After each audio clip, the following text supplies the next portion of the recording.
After saying that, Kong states that the person must be Leon, right? Saki immediately gets angry and replies that it is not him at all. Confused after hearing this, Kong thinks to himself that it was definitely before the finals when he played this game, and his memory should be correct. He starts wondering if maybe things have changed since then. Meanwhile, Saki, still clearly upset, remarks that she was foolish for expecting anything from him in the first place. Then Kong asks if it might be Baton instead. This only makes Saki even more frustrated, and she decides to teach Kong a quick lesson by slapping him. The scene then shifts to Kong sitting alone on a bench, quietly looking at his status screen and carefully checking his stats. He starts wondering how an archer could possibly hit so hard in battle. While examining his information, Kong realizes that his armament grade is now level 6, and he assumes this is probably thanks to the 10,000-year-old frost that he obtained recently. He also notices that his synchronization level went up even when he was dreaming before, and that it had already increased after the battle against Maolon. Kong thinks to himself that he does not know whether this synchronization is helpful or harmful for him in the long run, but he is certain that it must have something to do with the blessing of the sword god. Kong then notices that the festival is also coming to an end. There are monsters and magic in this world, but in some ways, it is not all that different from Earth when he looks at it from this perspective. When he thinks about it like this, Kong realizes that he does not really miss his past life that much. After all, Master was the only real friend he ever had anyway. Although Kong was abandoned in his previous life, once he learned how to work as a chef, things slowly began to change for him. At first, Kong was angry when that happened, since he did not understand the reason behind it at the time, but now he finally understands. He realizes that what is more important than simply learning skills is the ability to adapt to unexpected situations, because there is no better classroom than the real world, just as his mentor always said. Kong thinks that this academy seems to follow that same mindset as well. At that moment, Kong suddenly senses that someone is watching him. He quickly looks around, but there is no one in sight. Thinking that it might be a villain, Kong immediately activates his blessing and uses the floor as a medium to check his surroundings more carefully. Kong is impressed by this new skill, as it works even better than he expected. Then he notices the villain moving. Without wasting any time, Kong charges forward toward the villain and lands a powerful strike on the target, determined to stop them before they can escape. Kong lands his attack, and the villain falls to the ground from the impact. The villain shouts and tells Kong to stop, and then explains that she thought she might be able to talk with him, but Kong did not even hesitate before attacking. She tells Kong that she is actually here to negotiate, not to fight. Kong then realizes that this instructor is the same villain who has been after him ever since the Water Buffalo Dungeon incident.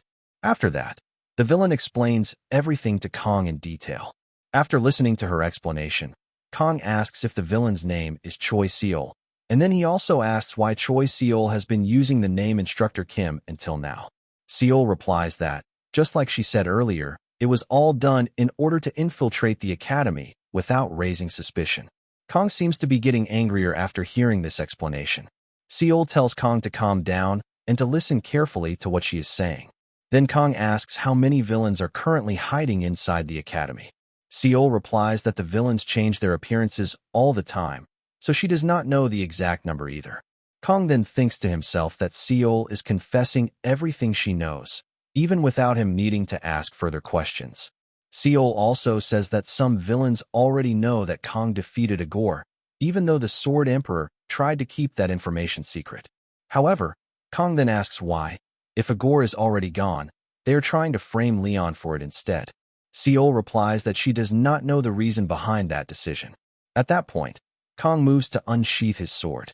Feeling frightened, Seol quickly tells Kong that she is being completely serious, and that there is at least one professor among the villains, and that every major plan comes from that person. She explains that someone as low-ranked as herself would never know anything more than that. Meanwhile, Seol thinks to herself that Kong is far more dangerous and unpredictable than she expected, but she has no choice but to take this risk, because if she goes back to the villains, then her end is already guaranteed. Seeing Seol's reaction, Kong thinks to himself that she does not seem to be lying. Kong then steps closer to Seol and asks her directly if she wants to live. Seol immediately bows and says that of course she wants to live. She desperately asks Kong to spare her. Then Kong tells her that there are two conditions. First, he needs to know who this professor really is, and second, Kong needs to hear absolutely everything Seol knows. After saying that, Kong brings his sword even closer to Seol.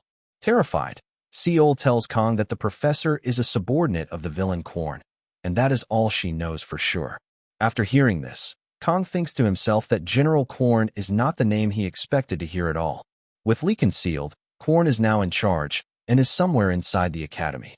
Seol then stands up and tells Kong that there are also other villains who do not know about this professor either, and that is why his reputation is the worst even among the villains themselves, because no one truly understands his methods or intentions. Kong realizes that the man Seol mentioned is only pretending to be a professor. After hearing this, Seol quickly straightens up and stands tall.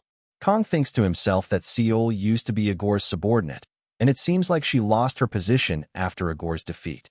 Kong can also sense that Seol has only a tiny amount of mana left, which means she is not a serious threat anymore. It really does seem like Seol is here to negotiate rather than to fight. Kong then tells Seol that choosing to come here and talk to him is a huge risk for her. However, Seol has already tried to take Kong down multiple times before, and Kong does not simply assume that this alone is enough to save her now. Seol, surprised, replies that she never truly wanted to go after Kong in the first place, and that it was all because of that professor demon who was forcing her to act. Then Kong brings up the second condition and tells her to hand it over to him. Confused, Seol asks what Kong is talking about. At that moment, Kong suddenly strikes at Seol, and a stone flies into the air and falls to the ground beside them. It is actually one of a pair of stones that are formed when signing a contract with a demon general, known as the Seal of Subordination. The general receives the 1 mint for giving mana, and the villain receives the 1 mint for receiving mana. This seal should be useless now that Agor is gone, but Kong knows about this system because he used to play this game in his past life. This seal contains the mana of the villain and acts as one of the most efficient tracking tools used by villains. Seeing Seol's reaction, Kong is able to confirm that this is true as well. Then Kong tells Seol that if she wants to live, she will have to work as a villain informant from now on.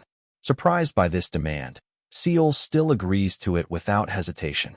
After Seol leaves, Kong thinks to himself that she is the type of person who will do anything to survive, which makes her not a bad choice for an informant. At that moment, Kong receives a message from Saki asking where he is.